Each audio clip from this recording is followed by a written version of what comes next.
बिस्मिल्लाहिर्रहमानिर्रहीम। Dear students, अस्सलाम वालेकुम। आज हम स्टार्ट कर रहे हैं चैप्टर नंबर 15 इलेक्ट्रोमैग्नेटिक इंडक्शन। तो सबसे पहले हम इलेक्ट्रोमैग्नेटिक इंडक्शन के बारे में पढ़ेंगे कि इलेक्ट्रोमैग्नेटिक इंडक्शन होता क्या है। जैसा कि हम चैप्टर नंबर 14 में पढ़ के आए हैं कि जब भी किसी स्ट्रेट कंडक्टर में से करंट गुज़रता है, जैसा कि ये स्ट्रेट कंडक्टर है, इसको हमने बैटरी से जोड़ दिया। बैटरी की वजह से इस कंडक्टर में से ऐसे करंट गुजरेगा। तो जैसे ही इस बैटरी की वजह से इस स्ट्रेट कंडक्टर में से करंट गुजरता है तो उसके इर्द गिर्द बाहर वाली साइड पे सर्कुलर फॉर्म में मैग्नेटिक फील्ड पैदा होती है। ये जो सर्कुलर फॉर्म में मैग्नेटिक फील्ड को हमने शो किया हुआ है, इसको हम बोलते हैं मैग्नेटिक फील्ड लाइंस।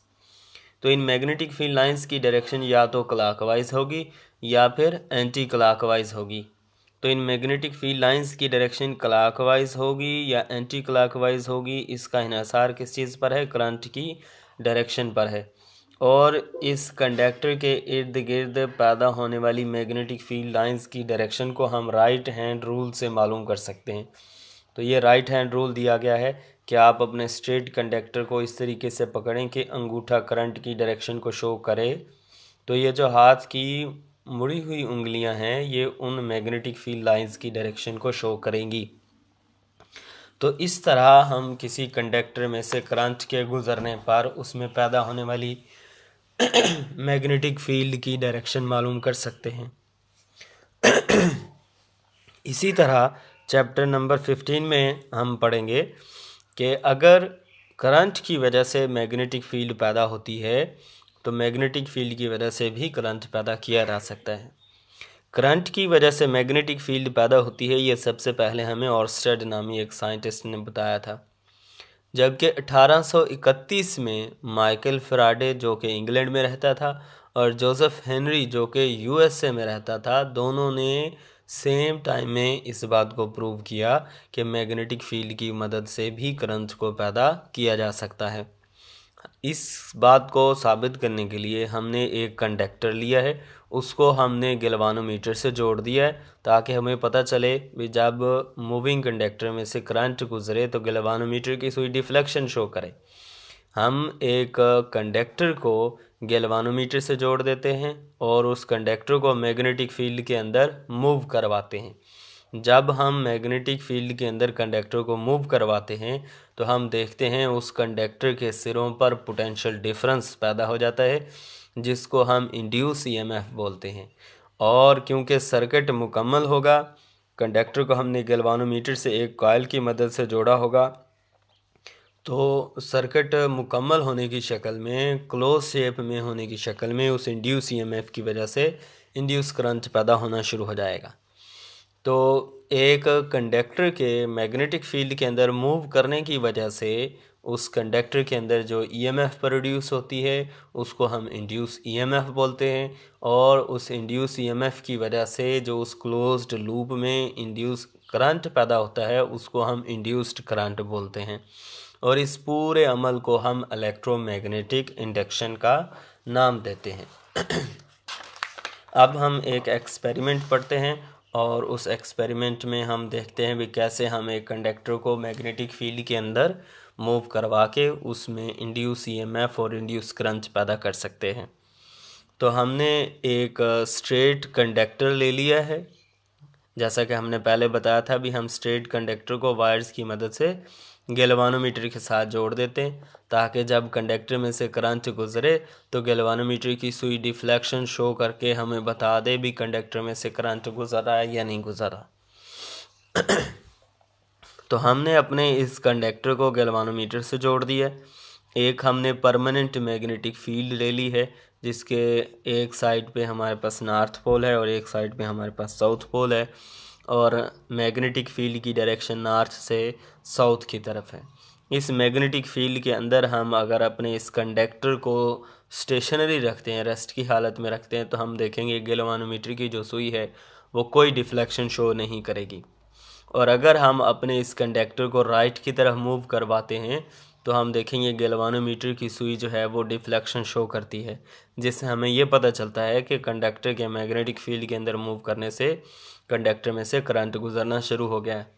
और अगर हम उस कंडक्टर को बजाय राइट की तरफ मूव करवाने के हम लेफ़्ट की तरफ मूव करवाएं तो तब भी हम देखेंगे गैल्वानोमीटर की जो सुई है वो डिफ्लेक्शन शो करती है, लेकिन अपोजिट डायरेक्शन में शो करेगी।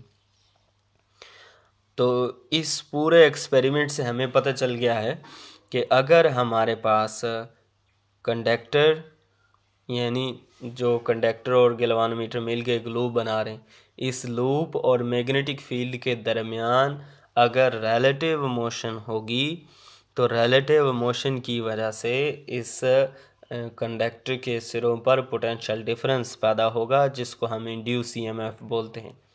क्योंकि सर्किट ये क्लोज्ड फॉर्म में है तो उस पोटेंशियल डिफरेंस की वजह से, उस इंड्यूस ईएमएफ की वजह से सर्किट में करंट गुजरना शुरू हो जाएगा। तो इस तरह हम किसी भी कंडक्टर को मैग्नेटिक फील्ड के अंदर आगे पीछे रिलेटिव मोशन की मदद से उस कंडक्टर में इंड्यूस ईएमएफ और उस इंड्यूस ईएमएफ से फिर आगे इंड्यूस करंट हम पैदा कर सकते हैं। तो हमने यहाँ पे देखना ये है कि जो इंड्यूस्ड करंट है वो कितनी बातों पर डिपेंड करता है, यानी हम जो इंड्यूस्ड करंट की जो वैल्यू है उसको कैसे बढ़ा सकते हैं या कैसे कम कर सकते हैं, ये सारी बातें जो हैं किस चीज़ पर डिपेंड करती हैं ये हम देखते हैं।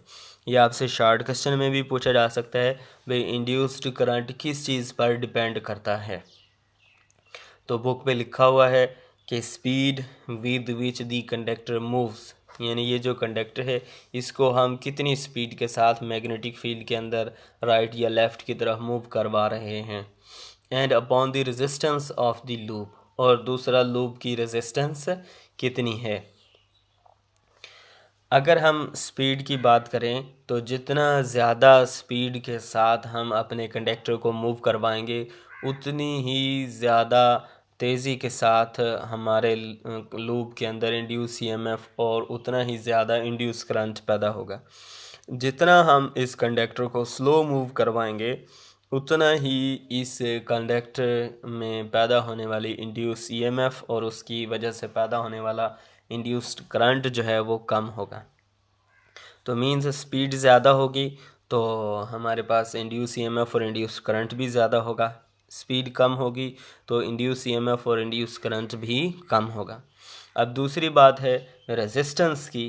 तो रेजिस्टेंस में हम देखते हैं अगर ये हमारे पास जो कंडक्टर है ये कॉपर का बना हुआ है तो हमें पता है कॉपर की जो रेजिस्टेंस है वो कम होती है, जिसकी वजह से इस कंडक्टर में से जो करंट गुजरेगा वो ज़्यादा गुजरेगा।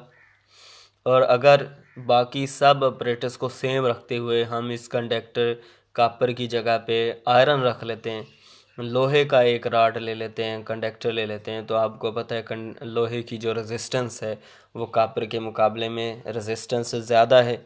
लोहे की रेजिस्टेंस ज़्यादा होने की वजह से उसमें से करंट जो है वो कम गुजरेगा।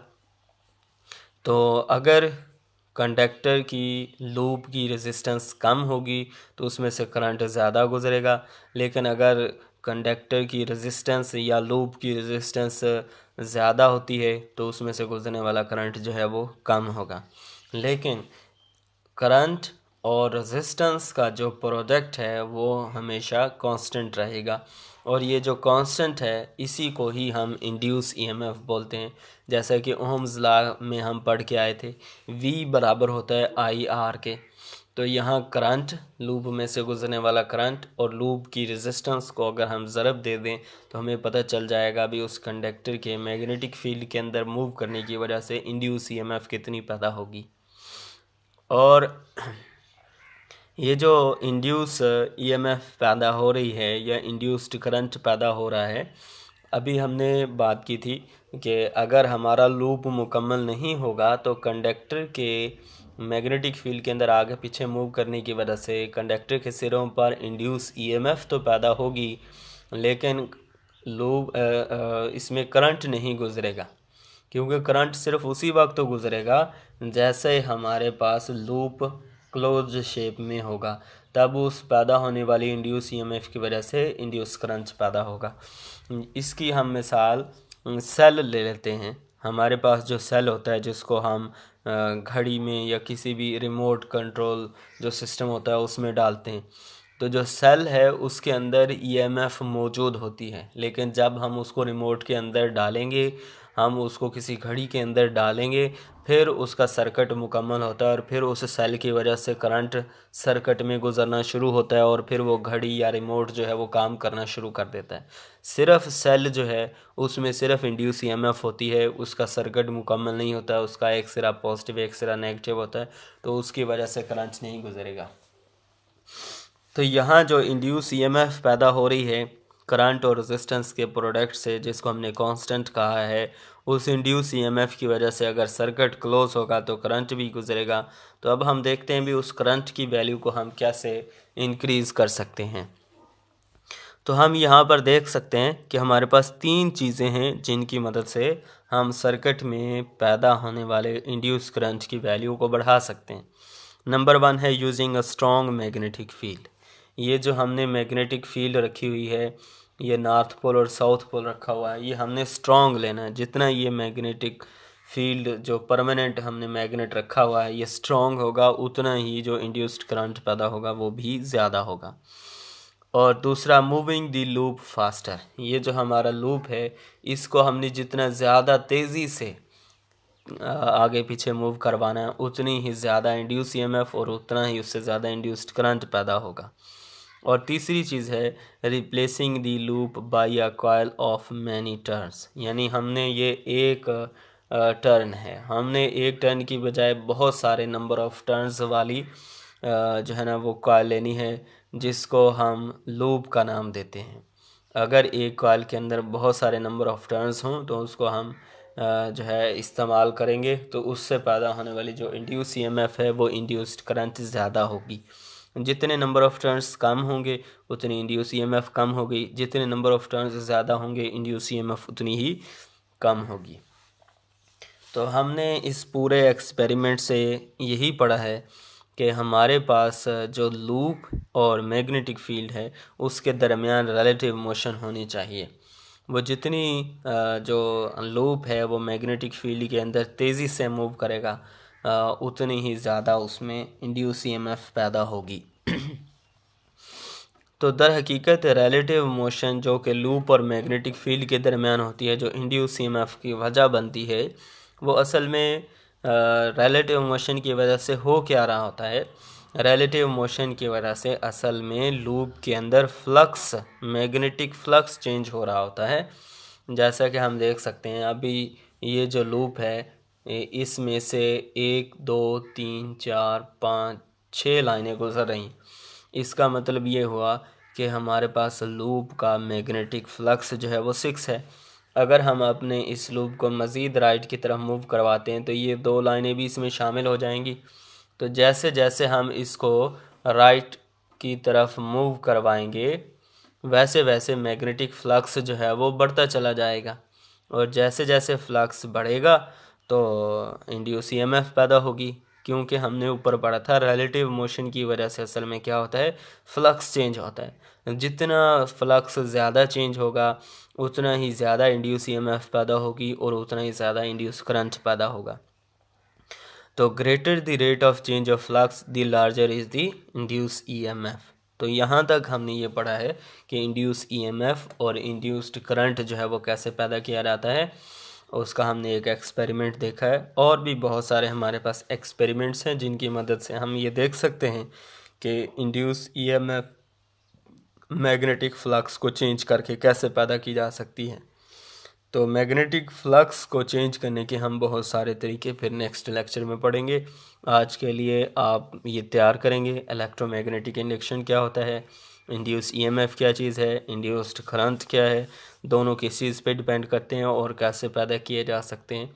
ये पेपर में लॉन्ग क्वेश्चन के तौर पर आता है और आपने इसको लॉन्ग क्वेश्चन के तौर पर भी तैयार करना है। शॉर्ट क्वेश्चन भी इसमें आ जाते हैं, जैसा कि ये शॉर्ट क्वेश्चन है कि इसमें हमारे पास जो इंड्यूस्ड करंट है वो किस चीज़ पे डिपेंड करता है, इंड्यूस ईएमएफ किस चीज़ पे डिपेंड करती है। जैसा कि हमने यहाँ पे देखा है, इंड्यूस करंट तो रेजिस्टेंस पे डिपेंड करता है, लेकिन इंड्यूस ईएमएफ जो है वो रेजिस्टेंस पे डिपेंड नहीं करती। तो इस तरह आपसे एमसीक्यूज़ में भी पूछा जा सकता है और शॉर्ट क्वेश्चन में भी पूछा जा सकता है। ओके, अल्लाह हाफिज़।